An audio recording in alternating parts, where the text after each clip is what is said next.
जय Hind everyone. Welcome to the west star lecture 38 में आपका स्वागत है।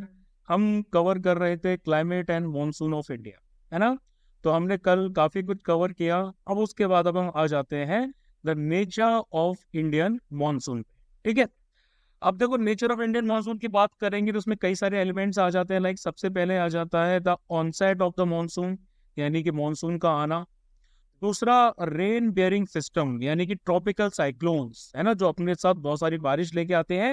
And the relationship between their frequency and distribution of monsoon rainfall, यानी कि वो कितनी बार आते हैं और मॉनसून की जो रेनफॉल होती है उसका डिस्ट्रीब्यूशन किस प्रकार से होता है। तीसरा आता है ब्रेक इन द मॉनसून, यानी कि मॉनसून का जाना। ठीक है, इसमें सबसे पहले आता है भाई हमारा ऑनसेट ऑफ मॉनसून। तो देखो पहले क्या था, पहले ये माना जाता था कि जो डिफरेंशियल हीटिंग होती है ना, डिफरेंशियल हीटिंग होती है लैंड और सी की उस समर मंथ के दौरान, है ना, वही एक मैकेनिज्म सेट करता है जिसकी वजह से मॉनसून की जो विंड है वो आपके इंडियन सबकॉन्टिनेंट की तरफ आती है। लेकिन होता क्या है, होता ये है कि अप्रैल और मई के दौरान, यानी कि जो आने वाला टाइम है अभी आने वाले 2 महीने हैं, अप्रैल और मई के दौरान सन जो है ये आपका ट्रॉपिक ऑफ कैंसर के ऊपर डायरेक्टली वर्टिकली ओवरहेड रहेगा। यानी कि यहाँ ये ट्रॉपिक ऑफ कैंसर है, तो सन की जो रेज है ना वो डायरेक्टली भाई ट्रॉपिक ऑफ कैंसर पे गिरेंगी, है ना। तो ये जो पूरा आपका जो इंडियन ओशन का ये जो पूरा लैंड मास है, ये जो पूरा लैंड मास है ये बहुत ज्यादा क्या होगा, ये बहुत ज्यादा गर्म होने लगे। ठीक है, बहुत इंटेंसली हीट होने लगेगा। इसकी वजह से क्या होता है, इसकी वजह से भाई हमारा ये जो नॉर्थ वेस्टर्न पार्ट है यहाँ पर क्या होता है, यहाँ पर एक लो प्रेशर जो होता है वो बनने लगता है। लो प्रेशर बनने लगता है पूरे इंडियन सबकॉन्टिनेंट। ठीक है, अब जो इंडियन ओशन का जो रीजन है यहाँ का जो प्रेशर होता है वो काफी हाई रहता है ना। यहाँ का जो प्रेशर है वो काफी रहता है हाई। क्यों? क्योंकि पानी आपका धीरे धीरे हीट हो रहा है ना। तो लो प्रेशर क्या करता है, हाई प्रेशर से हवाएं बुलाता है ना। कौन सी हवाएं बुलाता है? ये आपकी रहती है south east trade wind. South east trade wind जो है वो इक्वेटर से भाई इनकी तरफ आती है, जो जिनके बारे में मैंने आपको कल बताया था, है ना। साउथ ईस्ट ट्रेड विंड जो है वो आपकी आती है और यही आपकी बेसिकली इन्हीं को हम मैरी टाइम एयर ट्रॉपिकल मास कहते हैं। यानी कि अपने साथ बहुत सारी बारिश लेके आती है, बहुत सारा मॉइस्चर लेके आती है। ये जो कंडीशंस होती है ना, इन्हीं कंडीशंस की वजह से आईटीसीजेड जो है वो आपका नॉर्थ की तरफ यहाँ पर मूव करता है। उसके बाद क्या होता है, ये जो साउथ वेस्ट मानसून जो होता है ना, साउथ वेस्ट मानसून को हम क्या करते हैं, साउथ वेस्ट मानसून को बेसिकली ये जो आपकी ये जो ट्रेड विंड्स आ रही होती है ना, इन्हीं का कंटिन्यूएशन मानते हैं, है ना। ये इक्वेटर को क्रॉस करने के बाद में ऐसे ऊपर की तरफ आई, यहाँ आईटीसीजेड बन गया और ये अलग अलग डायरेक्शन से इंडिया को अप्रोच करती है। ठीक, ये जो शिफ्ट होता है आईटीसीजेड की पोजीशन में, ये आपका वेस्टर्ली जेट स्ट्रीम की विथड्रॉ से भी रिलेटेड रहता है। ये जो वेस्टर्ली जेट स्ट्रीम भाई यहाँ से जाती है ना, इनकी विथड्रॉ से भी रिलेटेड रहता है। यानी कि वेस्टर्ली जेट स्ट्रीम का यहाँ से जाना हुआ और आईटीसीजेड का इस जगह को ऑक्यूपाई करना हुआ। ठीक है, हालांकि खास करके साउथ ऑफ हिमालयाज की तरफ। या अब इसके साथ साथ मैंने आपको कल ईस्टर्ली जेट स्ट्रीम के बारे में बताया था। तो ईस्टर्ली जेट स्ट्रीम क्या करती है, वो भाई इंडिया में बारिश लाती है। अब एंट्री ऑफ द मॉनसून की बात करें तो जो हमारा साउथ वेस्ट मॉनसून है वो क्या करता है, वो आपका केरला के कोस्ट में आ जाता है। कब आ जाता है? 1 जून के आसपास। और फिर धीरे धीरे ये ऊपर की तरफ मूव करता है, यानी कि ये आपको मुंबई में आ जाता है 10 जून के आसपास। और यहाँ पे आपका कोलकाता के आसपास भी 10 जून के आसपास आ जाता है, 13-15 जून के आसपास। मिड जुलाई तक साउथ वेस्ट मॉनसून क्या करता है, पूरे इंटायर इंडियन सबकॉन्टिनेंट को घेर लेता है, उसके ऊपर बरसता है। अब अगर रेन बेयरिंग सिस्टम्स की और रेनफॉल डिस्ट्रीब्यूशन की बात करें तो देखो भाई, 2 रेन बेयरिंग सिस्टम्स होते हैं इंडिया में। पहला ऑरिजिनेट होता है भाई हमारा बे ऑफ बंगाल में, ठीक है, जिसकी वजह से ये हमारे जो प्लेन्स है नॉर्थ इंडिया के, यहाँ पर बारिश होती है। ठीक है, और दूसरा रहता है अरेबियन सी वाला। ठीक है, अरेबियन सी का जो करंट रहता है, साउथ वेस्ट मानसून बेसिकली ये होता है, ये क्या करता है, इंडिया के पूरे वेस्टर्न कोस्ट पे बारिश लेके आता है। ठीक है, इसके साथ साथ ये जो आपके वेस्टर्न घाट्स होते हैं, यहाँ पे वेस्टर्न घाट्स पे जो रेन होती है उसको हम क्या कहते हैं, उसको हम बोलते हैं कि भाई ये ओरोग्राफिक है। ओरोग्राफिक है क्यों? क्योंकि भाई यहाँ से जो मॉइस्चर वाली एयर होती है वो टकराती है, अपनी बारिश यहाँ कर देती है, यहाँ कोस्टल एरिया होता है, और फिर ऊपर उठ के इधर इधर की तरफ आती है, तो यहाँ वाले एरिया को बारिश कम मिलती है। ठीक है, तो भाई ये ओरोग्राफिक रेनफॉल होती है, यहाँ पे मॉइस्चर एयर को यहाँ पर वेस्टर्न घाट्स ने ऑब्स्ट्रक्ट किया और ये ऊपर की तरफ उठे नीचे की तरफ आए। ये जो एरिया रहता है जहाँ पर बारिश कम होती है, इसको हम क्या बोलते हैं? इसको बोलते हैं रेन शेडो एरिया। तो इसके साथ साथ जो फ्रीक्वेंसी होती है ट्रॉपिकल डिप्रेशंस की भी, जो आपके बे ऑफ बंगाल में ओरिजिनेट हो रहे हैं, अंडमान के आसपास ओरिजिनेट हो रहे हैं, उसकी वजह से भी मानसून आपको क्रिएट होता है। ठीक है, इनका जो पाथ होता है बेसिकली वो डिटरमाइन किया जाता है ITCZ की पोजीशन की वजह से, और इसी को हम क्या बोलते हैं? इसी को हम बोलते हैं मानसून ट्रफ। तो हम रेन बेयरिंग सिस्टम्स की बात कर रहे थे।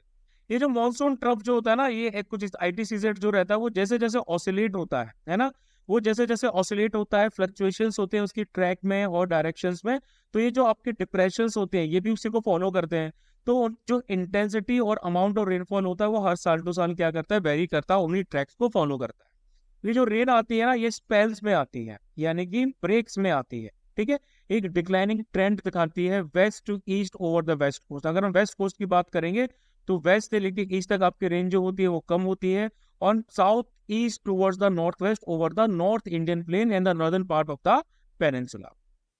अब इसके बाद भाई हमारा ब्रेक इन द मानसून रहता है। तो क्या होता है कि भाई साउथ वेस्ट मानसून का जो पीरियड रहता है उसमें क्या होता है, कुछ दिन बारिश होने के बाद में अगर रेन आपकी फेल टू अगर हो जाती है, यानी कि कुछ दिनों के लिए वो नहीं हो रही है, एक या एक से ज्यादा हफ्तों के लिए, तो उसको क्या कहा जाता है? उसको कहा जाता है मानसून में ब्रेक आ गया, ब्रेक इन द मानसून। ये आपके ड्राई स्पेल्स होते हैं, यानी कि सूखे वाला टाइम पीरियड होता है, ये काफी कॉमन होते हैं रेनी सीजन के दौरान। ये जो ब्रेक्स होते हैं अलग अलग रीजन में, ये आपके अलग अलग रीजन्स की वजह से होते हैं। लाइक नदर्न इंडिया में जो आपकी रेन होती है या फिर जो रेन बियरिंग स्टॉर्म्स होते हैं वो बहुत ज्यादा फ्रीक्वेंट नहीं होते हैं, ठीक है, मानसून ट्रफ या ITCZ के। और वेस्ट कोस्ट में क्या होता है, जो ड्राई स्पेल्स होते हैं वो आपके इसीलिए होते हैं क्योंकि विंड जो होती है वो कोस्ट के पैरेलल चल रही होती है। तो भाई ये रीजन आ जाता है। फिर एक और फैक्टर आता है El Nino and Indian monsoon. तो एल निनो बेसिकली क्या है? एल निनो आपका एक कॉम्प्लेक्स वेदर सिस्टम है जो आपका 3 से लेके 7 सालों के बाद अकर होता है, जिसमें आपकी ड्रॉट वाली कंडीशंस भी आ जाती हैं, यानी कि सूखा भी पड़ता है, फ्लड्स भी आ जाते हैं। ठीक है, और बाकी एक्सट्रीम वेदर्स जो होते हैं अलग अलग पार्ट्स में बनते हैं। इस सिस्टम में क्या होता है? इस सिस्टम में ओशनिक और एटमॉस्फेरिक फिनोमेना होता है, जो बेसिकली वार्म करंट्स जो होते हैं, जो आपके गर्म करंट होते हैं, वो कहाँ पर अपियर होते हैं? वो आपके ईस्टर्न पैसिफिक ओशन में, यहाँ सदर्न अमेरिकन कंट्री है उसका नाम है पेरू, पेरू के कोस्ट पर अगर होते हैं ईस्टर्न पैसिफिक में। और ये बहुत सारी जगह का जो वेदर होते हैं अफेक्ट करते हैं इंक्लूडिंग इंडिया। ठीक है, El Nino basically warm water movement होता है, वार्म करंट का, वार्म इक्वेटोरियल करंट का एक एक्सटेंशन होता है, जिसको ऐसे कंटिन्यूसली रिप्लेस किया जाता है कोल्ड हम्बर्ट करंट से। हम्बर्ट करंट क्या करता है भाई? इसको क्या करता है हम्बर्ट करंट? इसको कोल्ड हम्बर्ट करंट भी बोलते हैं या फिर इसको कोल्ड पेरुवियन करंट भी बोलते हैं। ये क्या करता है? इसको रिप्लेस करता है। तो ये एक साइकिल कुछ इस तरीके की ऐसी चलती रहती है। ठीक है, ये करंट क्या करता है? ये पेरुवियन कोस्ट पे टेम्परेचर को बढ़ा देता है तकरीबन 10 डिग्री सेल्सियस तक। इसकी वजह से क्या होता है? इसकी वजह से इक्वेटोरियल एटमॉस्फेरिक सर्कुलेशन में गड़बड़ी आ जाती है, डिस्टोर्शन होता है।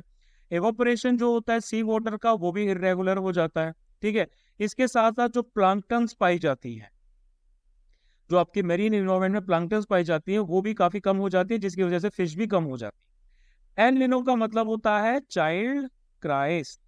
क्यों? क्योंकि ये पेरू में आपके दिसंबर के मंथ में अगर होता है, जो कि क्रिसमस का टाइम है ना।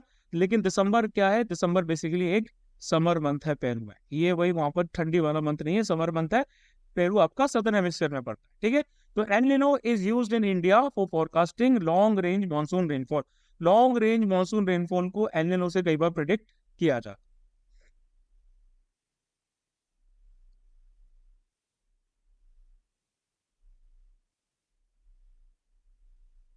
नेक्स्ट हम देखते हैं द रिदम ऑफ सीजन्स, यानी कि जो क्लाइमेटिक कंडीशन है इंडिया की, उनको हम डिस्क्राइब कर सकते हैं एक एनुअल साइकिल ऑफ सीजन्स के थ्रू।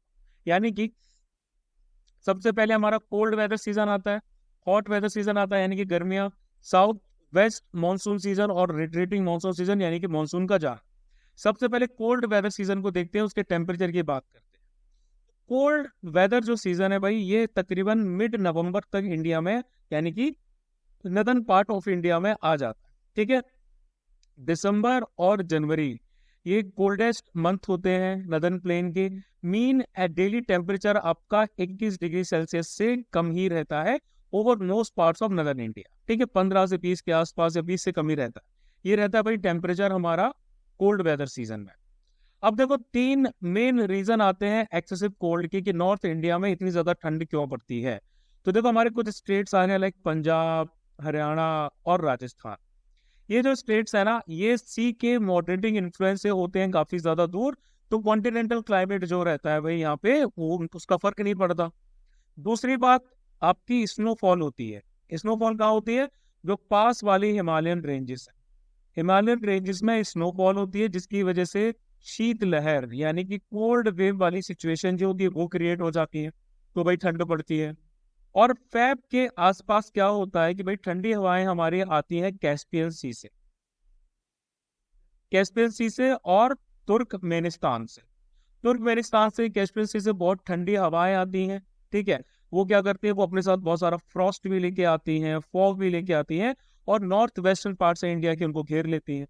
इसके साथ साथ ये जो पेनिसुलर इंडिया का जो भाई हमारा पार्ट रहता है, यहाँ पर ऐसा कोई well defined cold weather season नहीं होता। यहाँ पर कोई खास ऐसा सीजनल चेंज आपको देखने को नहीं मिलेगा टेम्परेचर में कोस्टल एरियाज में। क्यों? क्योंकि यहाँ पर सी की जो इफेक्ट होता है वो बहुत ज्यादा होता है, प्लस ये लोग इक्वेटर से थोड़ा सा ज्यादा नजदीक होते हैं, है ना। तो भाई यहाँ पर आपका जो क्लाइमेट है वो थोड़ा ट्रॉपिकल सा रहता है। अब उसके बाद अगर हम प्रेशर और विंड्स की बात करें, तो दिसंबर के एंड तक यानी कि 22 दिसंबर के आसपास क्या होने लगता है, जो आपका सूरज है वो आपका वर्टिकली किस पे आ गया है, वो आ गया है ट्रॉपिक ऑफ कैप्रिकॉर्न पे। वर्टिकली क्या कर रहा है, आपकी सूर्य की रोशनी दे रहा है ना, सदर्न हेमिस्फीयर में ट्रॉपिक ऑफ कैप्रिकॉर्न के ऊपर है।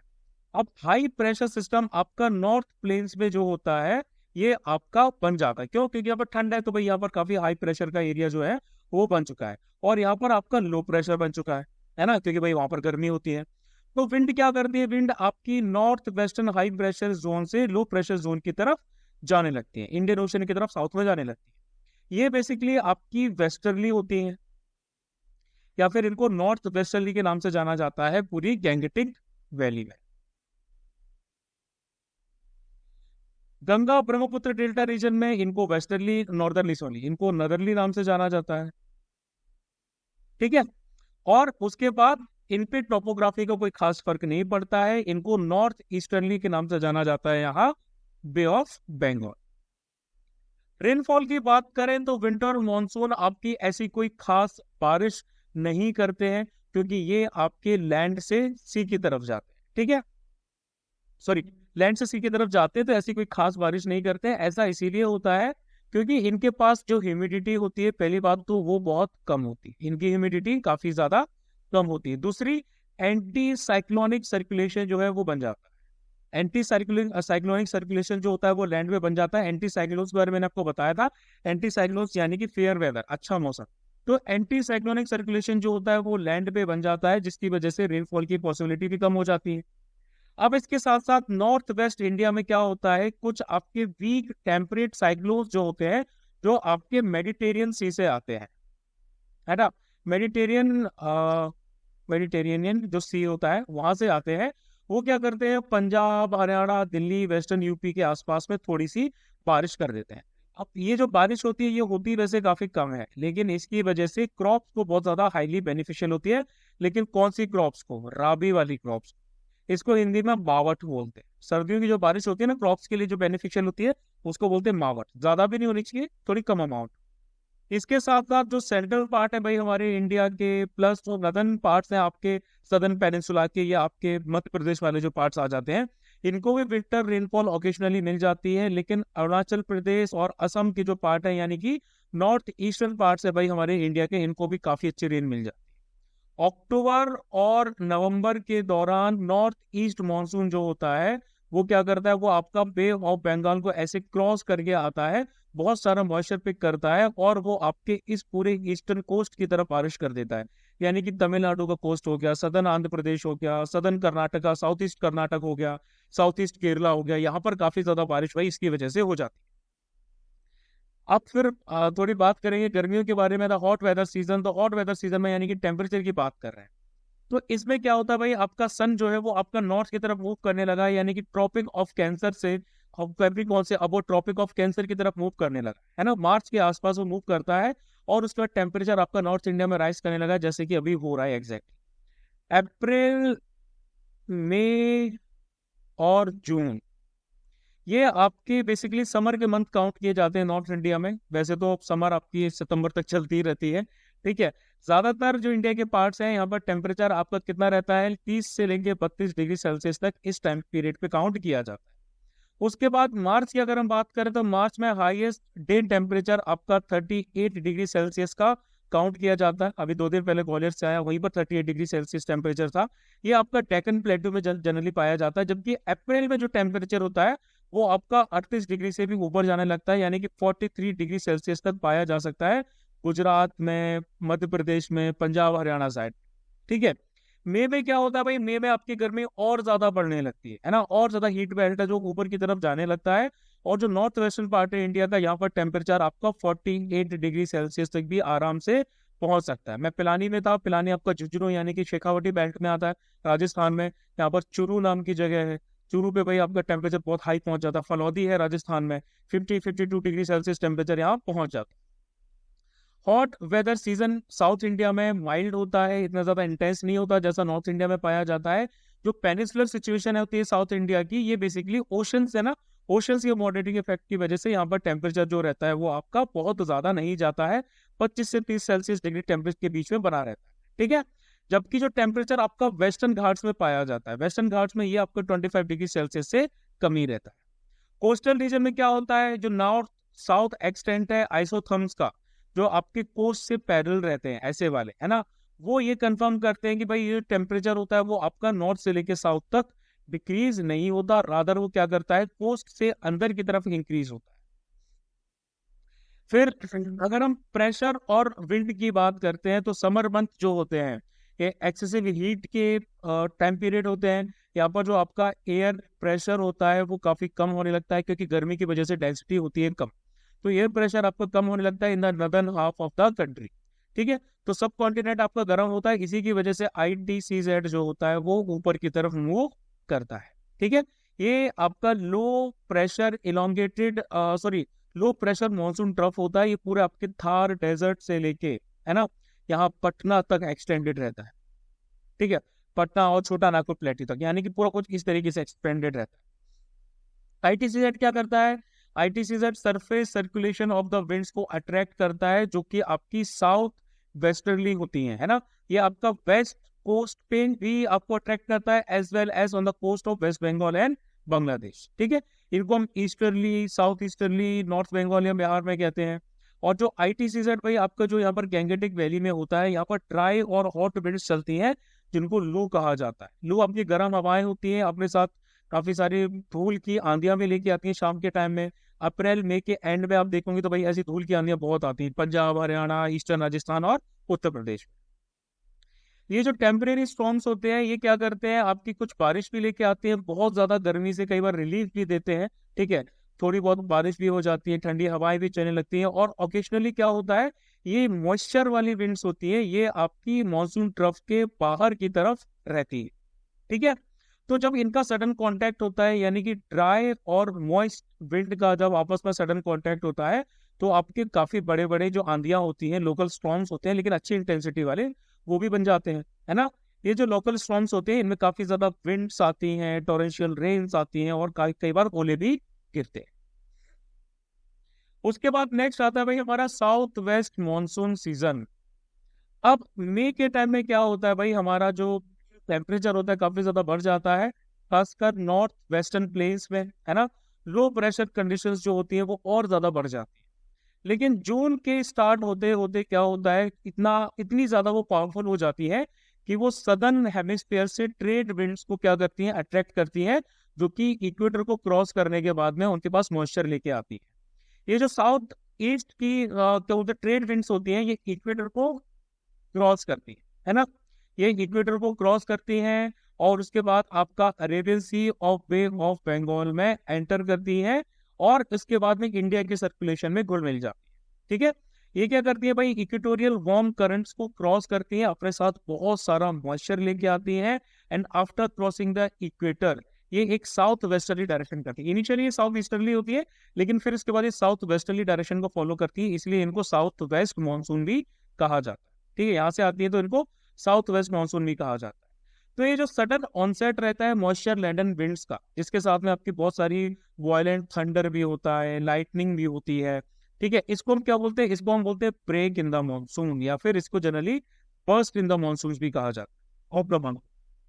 ठीक है, मॉनसून आपका फर्स्ट वीक ऑफ जून में बस्ट कर जाता है तकरीबन कोस्टल एरियाज में ऑफ केरला, कर्नाटक, गोवा और महाराष्ट्र में।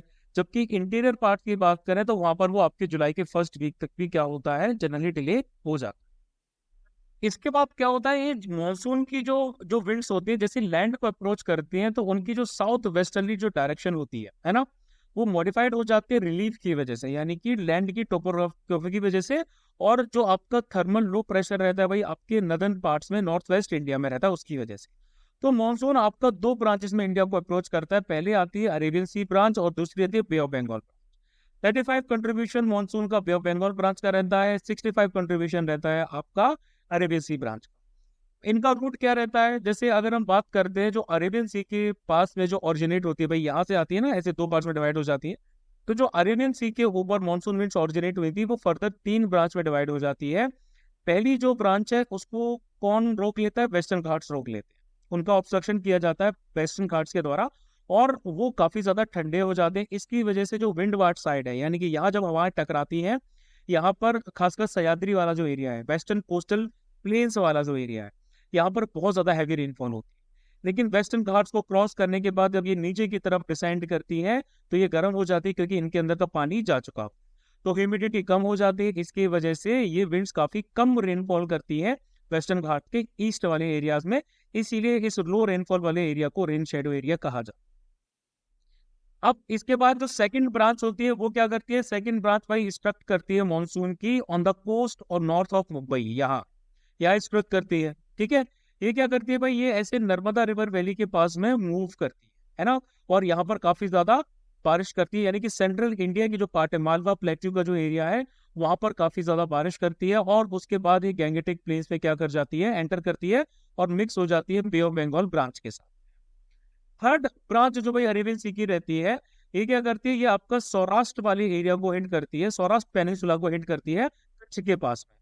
और ये क्या करती है, ये वेस्ट राजस्थान से, अरावलीज के ऊपर से, राजस्थान से होते हुए ये यहाँ पर थोड़ी बहुत बारिश करके पंजाब और हरियाणा तक पहुंच जाती है। यहाँ पर ये भी बे ऑफ बंगाल वाली ब्रांच को ज्वाइन कर लेती है। दोनों ब्रांचेस क्या करती है, एक दूसरे को रीइंफोर्स करती हैं और वेस्टर्न हिमालयस के पार्ट में काफी ज्यादा बारिश करती है।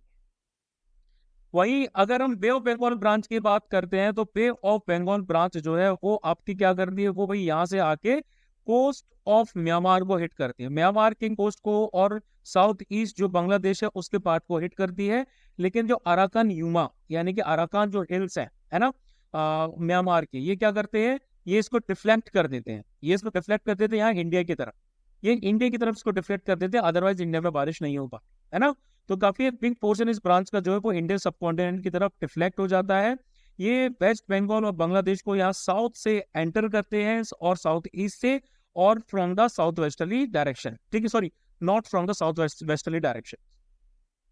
अब यहाँ से क्या होता है, यहाँ से ये ब्रांच भी आपकी दो में डिवाइड हो जाती है under the influence of the Himalayas, Himalayas के इन्फ्लुएंस में ये दो में डिवाइड हो जाती है। और जो आपका थर्मल लो यहाँ पर नॉर्थ वेस्ट में बना हुआ था उसकी वजह से एक ब्रांच क्या करती है, एक ब्रांच भाई यही गैंगेटिक वैली से होके जाती है, ठीक है, ये पंजाब प्लेन्स पे आ जाती है, और ये क्या करती है, अरेबियन सी ब्रांच से मिक्स हो जाती है। दूसरी ब्रांच क्या करती है, ऊपर की तरफ जाती है, यहाँ ब्रह्मपुत्र हिल वैली के ऊपर, है ना, नॉर्थ और नॉर्थ ईस्ट में। इसकी वजह से इस पूरे एरिया में काफी ज्यादा बारिश होती है। इसकी जो सब ब्रांचेस हैं ये कहाँ आती है, ये आपकी गारो, खासी, जैंतिया जो हिल्स हैं मेघालय के, यहाँ पर बारिश करती हैं। माय सनराम नाम की जगह है ना, हाँ, माय सनराम नाम की जगह है, ये आपका खासी हिल्स में, यहाँ पर बहुत highest average annual rainfall world में यहाँ पाई जाती है। अब सेम टाइम पे कि तमिलनाडु कोस्ट जो रहता है वो इस सीजन के टाइम पे ड्राई क्यों रहता है, कई बार मेजर क्वेश्चन आता है। तो देखो भाई, तमिलनाडु कोस्ट जो रहता है वो आपका बे ऑफ बंगाल ब्रांच के ऐसे पैरेलल सिचुएटेड है ना, ये पैरेलल सिचुएटेड है। आपका साउथ वेस्ट मानसून की तरफ देखे तो भाई वो यहाँ तक बारिश नहीं ला पाता उस टाइम तक, और भाई ये यहाँ पर क्या है, उसकी पैरेलल सिचुएटेड है। तो ये बेसिकली इस मानसून की रेन शेडो एरिया में पड़ता है, अरेबियन सी ब्रांच की, और ये आपकी हवाएं यहाँ पैरेलल जा रही है, तो इसकी वजह से यहाँ पर बारिश इस टाइम पे नहीं होती। और फिर आता है सीजन ऑफ रिट्रीटिंग मानसून, यानी कि मानसून का जाना। तो अक्टूबर से लेके जो नवंबर के महीने होते हैं उनको हम सीजन ऑफ रिट्रीटिंग मानसून के नाम से जानते हैं, यानी कि सितंबर के एंड तक जो आपका साउथ वेस्ट मानसून है वो इतना कमजोर हो जाता है कि ये जो लो प्रेशर आपका ट्रफ होता है गंगा प्लेन्स का, ये साउथ की तरफ मूव करने लगता है ना, in response to the southward march of the sun, क्योंकि सन भी अब नीचे की तरफ जा रहा है, यानी कि ट्रॉपिक ऑफ कैप्रिकॉर्न की तरफ जा रहा है। तो वेस्टर्न राजस्थान से सितंबर के फर्स्ट वीक में आपकी मानसून चला गया। फिर इसके बाद Rajasthan, Gujarat, western Gangetic plain भाई हमारा जो हो गया, सेंट्रल हाईलैंड हो गया, उसके वहां से जो है सितंबर के एंड तक आते थे, यानी कि नवरात्रों तक आते आते बारिश जो है वो खत्म हो जाती। अब रिट्रीटिंग साउथ वेस्ट जो मॉनसून होता है, इसमें क्या होता है भाई, इसमें आसमान आपका जो होता है वो होता है साफ, क्लियर स्काई, एकदम साफ आसमान होगा। टेम्परेचर जो है भाई उसमें बढ़ोतरी देखने को मिलेगी। लैंड अभी भी मॉइस्ट होता है, यानी कि जमीन के अंदर अभी भी पानी होता है। हाई टेम्परेचर और ह्यूमिडिटी की वजह से जो वेदर होता है काफी चटक हो जाता है ना, इसको क्या कहा जाता है, इसको कहा जाता है अक्टूबर हीट। फिर सेकेंड हाफ ऑफ अक्टूबर में क्या होता है भाई, अगेन आपका जो पारा है वो कम होने लगता है, यानी कि टेम्परेचर आपका कम होने लगता है। खासकर नदर्न इंडिया में जो वेदर होता है रिट्रीटिंग मानसून का वो नॉर्थ इंडिया में होता है ड्राई, लेकिन कई बार क्या होता है जो ईस्टर्न पार्ट्स है भाई हमारे ये पेनिनसुला के ईस्टर्न कोस्ट है, यहाँ पर इस टाइम पे बारिश होती है। जैसा मैंने आपको बताया था अक्टूबर नवंबर दिसंबर में क्या होता है, ईस्टर्न पेनिनसुला कोस्ट में बारिश होती है ना। तो अक्टूबर और नवंबर जो रहते हैं वो रेनिएस्ट मंथ होते हैं आपके इन पार्ट्स के। इसके साथ साथ ये पूरी जो आपकी वाइड स्प्रेड रेन होती है इस सीजन में, ये आपके साइक्लोनिक डिप्रेशन जो आपके ईस्ट कोस्ट को हिट करते हैं उनके पैसेज को भी फॉलो करती है, जो आपकी अंडमान सी वगैरह को वहां पर जनरेट होते हैं, और ये क्या करते हैं यहाँ से अंडमान सी से होते हुए यहाँ इंडिया की ईस्टर्न कोस्ट को हिट करते हैं। ये जो ट्रॉपिकल साइक्लोन्स होते हैं बहुत ज्यादा डिस्ट्रक्टिव होते हैं, जो आपके थिकली पॉपुलेटेड एरियाज हैं, ये पूरा डेल्टा वाला रीजन है आपका, गोदावरी का, कृष्णा का, कावेरी का, है ना, ये बेसिकली टारगेट रहता है। हर साल साइक्लोनिक जो स्टॉर्म्स होते हैं, ट्रॉपिकल साइक्लोन्स होते हैं, काफी ज्यादा डिजास्टर लेके आते हैं। कई सारे साइक्लोनिक स्टॉर्म्स जो रहते हैं वो वेस्ट बंगाल, बांग्लादेश और म्यांमार तक भी जाते हैं। अब इसके बाद रेनफॉल की डिस्ट्रीब्यूशन की बात करें तो एवरेज एनुअल रेनफॉल इंडिया में पाई जाती है 125 centimetre. Areas of high rainfall कौन से हो जाते हैं, वेस्ट कोस्ट का इलाका हो जाता है, वेस्टर्न घाट्स, सब हिमालयन एरियाज, नॉर्थ ईस्ट के हिल्स ऑफ मेघालय, यहाँ पर 200 सेंटीमीटर से भी ज्यादा रेनफॉल होती है एवरेज।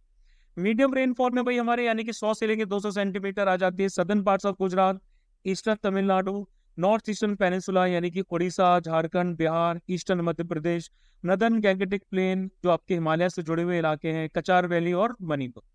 लो रेनफॉल में western UP, Delhi, Haryana, Punjab, Jammu and Kashmir, eastern Rajasthan यानी कि बागड़ वाला रीजन, गुजरात, डेक्कन प्लेटू या 50 से लेके 100 सेंटीमीटर। और इन एडिक्वेट रेनफॉल में आपके पेनिनसुला के पार्ट्स आ जाते हैं, खासकर आंध्र प्रदेश, कर्नाटक, महाराष्ट्र यानी कि रायलसीमा हो गया, विदर्भ हो गया, लद्दाख हो गया, और जो वेस्टर्न राजस्थान यानी कि मरुस्थली हो गया। 50 सेंटीमीटर से भी कम रेनफॉल होती है। स्नोफॉल सिर्फ आपकी हिमालयन रीजन में होती है। लास्ट में कुछ हमारे फेमस लोकल स्टॉर्म्स आ जाते हैं हॉट वेदर सीजन से जुड़े हुए, यानी कि सबसे पहले मैंगो शॉवर आता है। समर के खत्म होते होते तक प्री मॉनसून शॉवर्स होती हैं, जो कि आपकी केरल और कोस्टल एरियाज जो कर्नाटक के हैं यहाँ पर काफी ज्यादा प्रीडोमिनेंट रहती है। ठीक है, लोकली इनको मैंगो शावर्स कहा जाता है, क्यों, क्योंकि इनकी वजह से जो आम है वो जल्दी पकने लगते हैं। दूसरे आते हैं ब्लॉसम शावर। ब्लॉसम शावर जो रहते हैं वो क्या करते हैं, वो भाई कॉफी जो के फ्लावर्स होते हैं वो केरल और उसके आसपास के जो नियर बाई एरियाज है वहां पर क्या करते हैं, उनको जल्दी ब्लॉसम कराते हैं, यानी कि उनकी वजह से जल्दी वो खिलने लगते हैं। नॉर वेस्टर्स भाई ये बहुत खतरनाक इवनिंग थंडर स्टॉर्म्स होते हैं, खासकर ये पाए जाते हैं भाई हमारे बंगाल और असम, बंगाल और असम। ठीक है, इनका जो नोटोरियस नेचर होता है, यानी कि ये बहुत बहुत ज्यादा तगड़े होते हैं, इसलिए इनको एक नाम दिया जाता है, दैट इज काल बैसाखी। काल बैसाखी इसलिए कहा जाता है क्योंकि ये जो कैलेमिटी है, बेसिकली ये जो आंधियां हैं, ये बैसाख के महीने में आते हैं, और ये टी, जूट और राइस के कल्टीवेशन के लिए यूजफुल होते हैं। असम में इनको पारदोली चीरा नाम से भी जाना जाता है। सबसे लास्ट में आती है लू, हॉट, ड्राई एंड ऑप्रेसिंग विंड्स, जो आपके नॉर्थ नदर्न प्लेन्स में, खासकर पूरे नदर्न प्लेन्स में आपके फ्लो करते हैं फ्रॉम पंजाब टू बिहार, और इनकी जो इंटेंसिटी रहती है वो बहुत ज्यादा हाई रहती है, बहुत गर्म हवाएं चलती हैं भाई, बाहर जाओगे तो लू लग जाती है, आपने सुना ही है ना। तो ये हो गया। सबसे लास्ट टॉपिक आता है भाई हमारा कोपेन क्लाइमेट क्लासिफिकेशन सिस्टम। इसकी बेसिक के बारे में आप पढ़ चुके हैं। अब देखो इसमें जो सीजन ऑफ ड्राइनेस रहता है उसको इंडिकेट किया जाता है स्मॉल लेटर्स यानी कि FMW और S। इंडिया के जो क्लाइमेटिक रीजन है भाई वो कोपेन के हिसाब से ये वाले हैं, है ना। ये सारा का सारा डिस्ट्रीब्यूशन है। इसमें हमें क्या देखना पड़ता है भाई, इसमें हमें ये देखना पड़ता है कौन सा एरिया किसके अंडर में लाई कर रहा है। कई बार इस कोडिंग के हिसाब से आपसे क्वेश्चन पूछे जाते हैं। फॉर एग्जाम्पल आपसे AW के बारे में पूछ लिया, आपसे बोले कोई एरिया जो है वही AW में लाई करता है तो भाई उसका क्लाइमेट कैसा होगा, तो यहाँ पर कैसा होगा, ट्रॉपिकल सवाना टाइप होगा, है ना। F का मतलब होता है कोई ड्राई सीजन नहीं, M का मतलब मानसून क्लाइमेट, W का मतलब विंटर साइड ड्राई सीजन और S का मतलब समर ड्राई सीजन। इसको अगर हम इस टेबल की हेल्प से समझे यानी कि AMW monsoon type short dry winter season कहाँ पाया जाता है, वेस्टर्न कोस्टल रीजन में, यानी कि ये वाला पार्ट हमारा, ये हमारा AMW हो गया। यहाँ पर बारिश कितनी रहती है भाई, 300 सेंटीमीटर से भी ज्यादा रहती है। AS यानी कि मॉनसून टाइप, यहाँ पर जो गर्मियां होंगी वो ड्राई होंगी यानी कि कोरामंडल कोस्ट, यानी कि भाई ये वाला पार्ट हो गया हमारा। यहाँ पर बारिश 75 से लेके 100 सेंटीमीटर। AW यानी कि ट्रॉपिकल सवेना, ये आपका पेनिनसुलर प्लेट्यू के मोस्टली पार्ट कवर करता है एक्सेप्ट द कोस्टल एरिया। ठीक है, ये आपका पूरा जो एरिया है ये आ जाता है AW। यहाँ पर बारिश 75 सेंटीमीटर के आसपास। PSSW यानी कि सेमी एरिड स्टेप, है ना। ये आपका वेस्टर्न घाट्स के रेड शेडो एरियाज राजस्थान और पार्ट्स ऑफ हरियाणा और गुजरात आ जाते हैं 12 से 25 सेंटीमीटर, यानी कि PSHW ये वाला। फिर आ जाता है BWHW यानी कि hot desert type, most of western Rajasthan 12 centimetre. BWHW भाई ये वाला आ जाता है यानी कि मरुस्थली वाला। उसके बाद CWG monsoon type with dry winters यानी कि Gangetic plain, east Rajasthan, Assam 100 से लेके 2 सेंटीमीटर तक CWG ये पूरा भाई। फिर आता है DFC cold humid winters with short summers, Sikkim, Arunachal Pradesh and parts of Assam 200 centimetre से ऊपर बारिश यहाँ पर पाई जाती है भाई। ये एरिया आपका आ जाता है DFC। फिर उसके बाद ET यानी कि tundra type areas of Uttarakhand snowfall, और E यानी कि पोलर टाइप, ये आपके हायर एरियाज हिमालयस के आगे वहां पर स्नोफॉल आपकी पाई जाती है।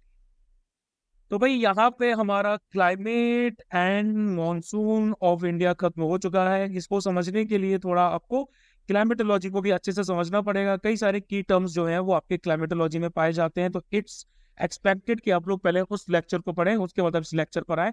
इसके बाद बस हमारा एक टॉपिक बचेगा, दैट इज ओशनियोग्राफी।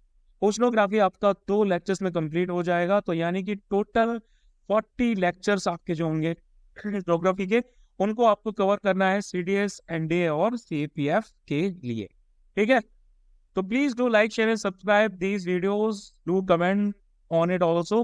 एंड आज के लिए इतना ही। जय हिंद टू यू।